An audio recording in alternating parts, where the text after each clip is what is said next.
I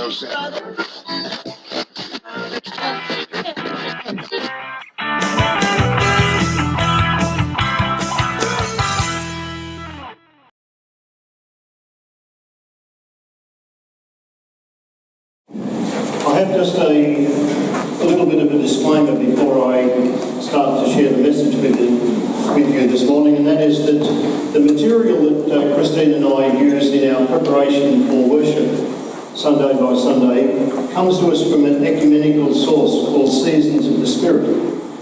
This particular program we have been following for over 20 years. In fact, it was originally called the Whole People of God, and then it was reformatted and has been now for quite some time. As I say, it's an ecumenical resource and it's based upon the readings.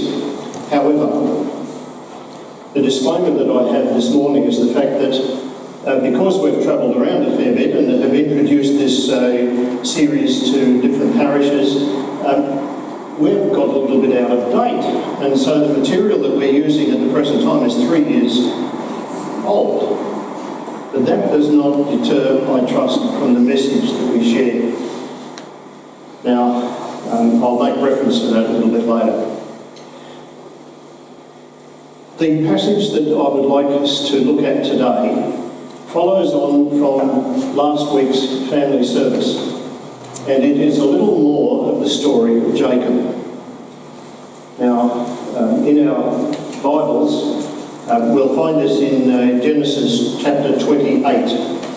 For those of you that have access to the Pew Bibles, it's at page 27. Only page 27, but chapter 28, that'll be confusing, won't it?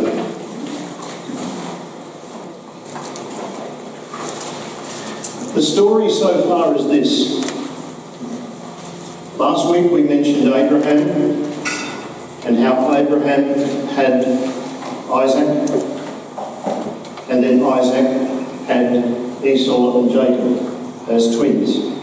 And last week we were talking about the conflict that arose between Esau and Jacob, and how Jacob came off not only with the birthright, but he also walked away with a special blessing that was given to him by Isaac.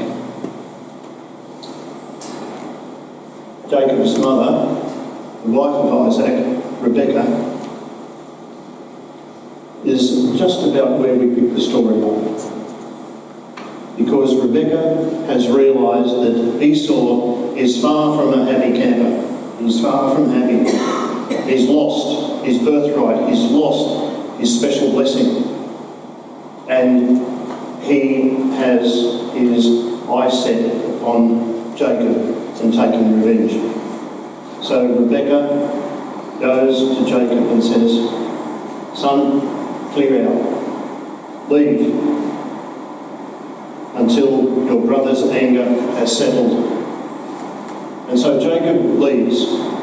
Now, geographically, they are a little southwest of where Jerusalem is, and Jacob heads north, and he's heading to a place called Haran, which is further north in the Middle East area today, round about Damascus. And so Jacob has been walking all day, and he gets tired. And that's where we pick the story up, first of all, at Genesis 28, verse 10. Jacob left Beersheba and set out for Haran. When he reached a certain place, he stopped for the night because the sun had set. Now we have to realise something. Jacob was the one who liked staying at home. Esau was the one that was out in the fields. Esau was the hunter. Esau was the warrior. Jacob was the quieter one of the two. Esau was his dad's favourite. Jacob was his mother's favourite. And so for him to be journeying by himself and finding that he could not not reach his destination by nightfall must have caused him some concern. Let's pick the story back up. Taking one of the stones there, he put it under his head and lay down to sleep. That surely is an indication of how tired he was. As a young guy, I used to be a Boy Scout. And we had various camps and bivouacs and such, but I would never have thought of using a stone for a pillow. How uncomfortable would it be? You'd have to be very, very tired and weary to have selected a stone to lay your head. However, that's what Jacob does. And perhaps some would say it's little wonder in verse 12 he had a dream. But this is a special dream. What's it say? In which he saw a stairway resting on the earth with its top reaching to heaven, and the angels of God were ascending and descending on it. There above it stood the Lord, and he said, I am the Lord, the God of your father Abraham and the God of Isaac. I will give you and your descendants the land on which you are lying. Your descendants will be like the dust of the earth, and you will spread out to the east and to the west and to the east, to the north and to the south.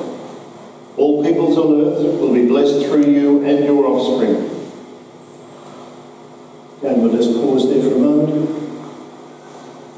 As I was saying to the children, remember that Abraham had been given the promise that he would have more descendants than the stars in the sky. And now in this image, I guess you could say, God's been a little bit down to earth. And so, in many ways, Diane, you were right when you said that you have the descendants of Jacob in your house, and Janet said likewise, and we, because the dust of the earth. That's a nice little reminder, isn't it? So when our houses get dusty, that's biblical. It's biblical. It goes back to Genesis 28. It's okay. I don't know what it says about those who make a living out of cleaning up the dust.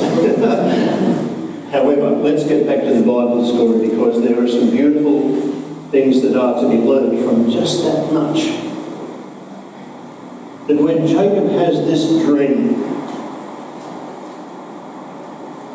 what are some of the significant things? Well, one very significant thing, I believe, is the fact that he must have told someone about his dream.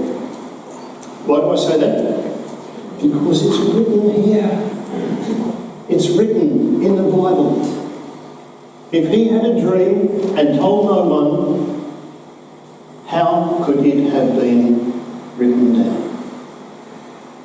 Now, dreams are special things.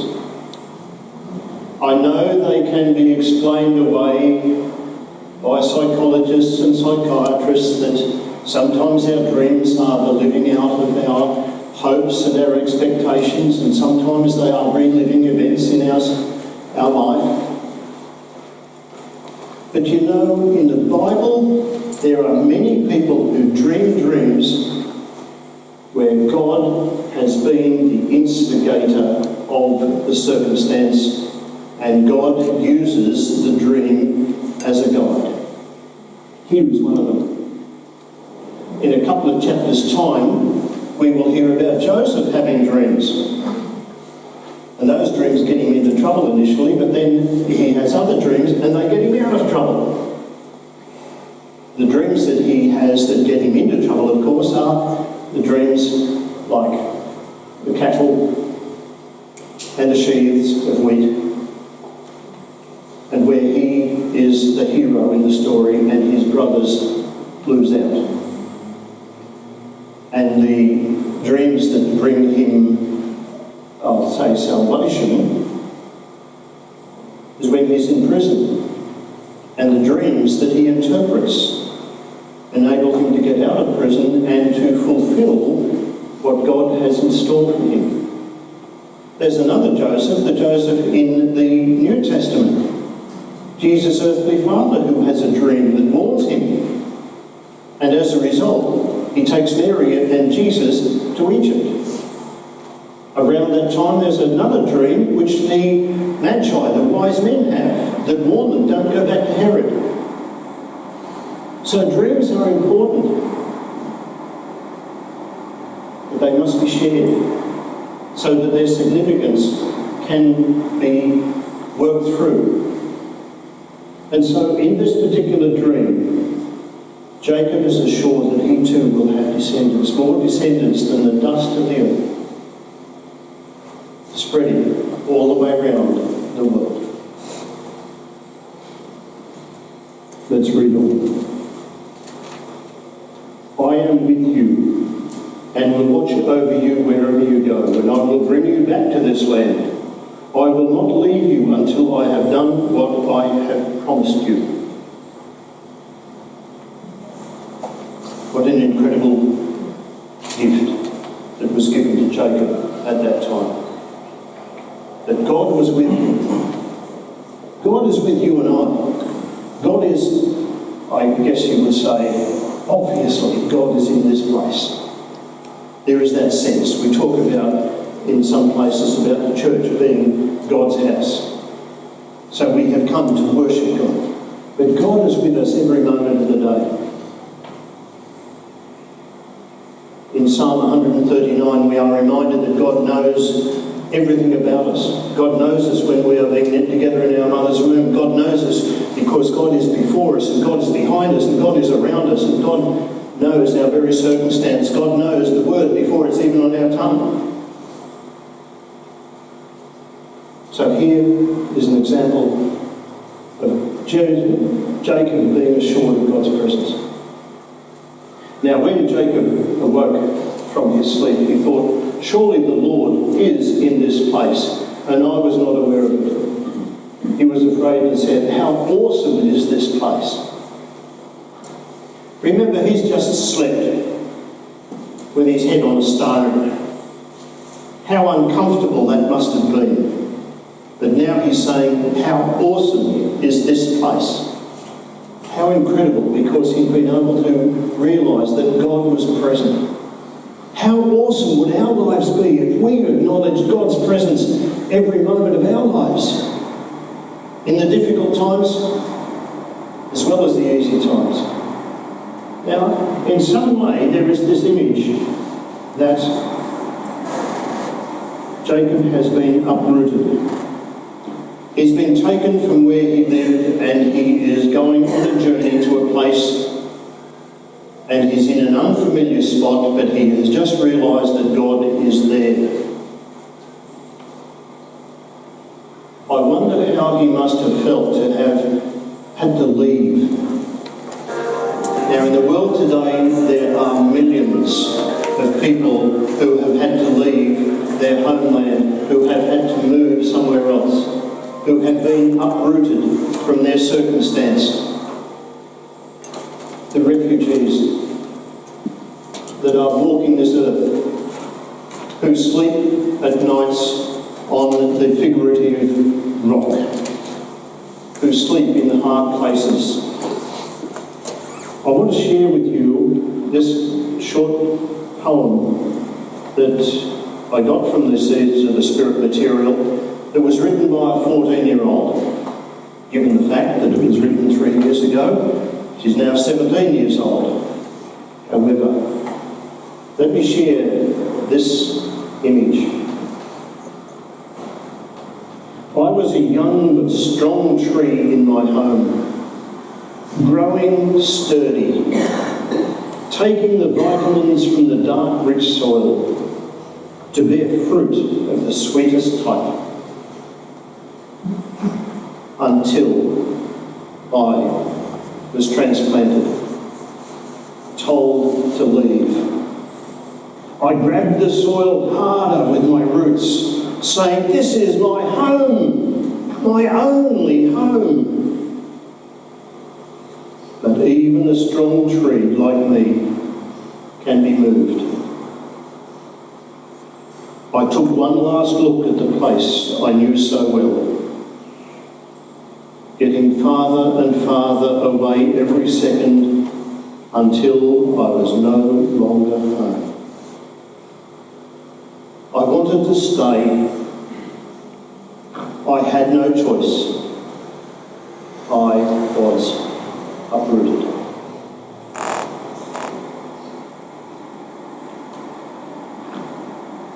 Jacob had been uprooted. He was in an unfamiliar place, yet he found God. There are many of us who move from place to place, who get uprooted by occupation, by family circumstance. For a whole range of different reasons, people have to move. But the beauty is, God is there. God is there ahead of us. God is there before us. God is there beside us. God is all around. So, let's just round off this story for a moment. In in verse 18, early the next morning, Jacob took the stone he had placed under his head and set it up as a pillar and poured oil on top of it. He called that place Bethel.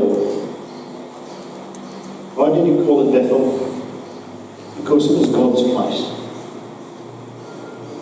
It was the place where he found God. That place had originally been called the town of Luz. It's 10 miles north of Jerusalem. It is still there. It has a different name, but the town still exists. The experience of Jacob still exists for us today because we have it recorded. Now, as we reflect on the message for today, I want to be able to share 3 questions with you. When have you been or felt uprooted in your life? When are those times when, beyond your control, you had to move to another place? What were the circumstances? How did you cope? How did you look forward?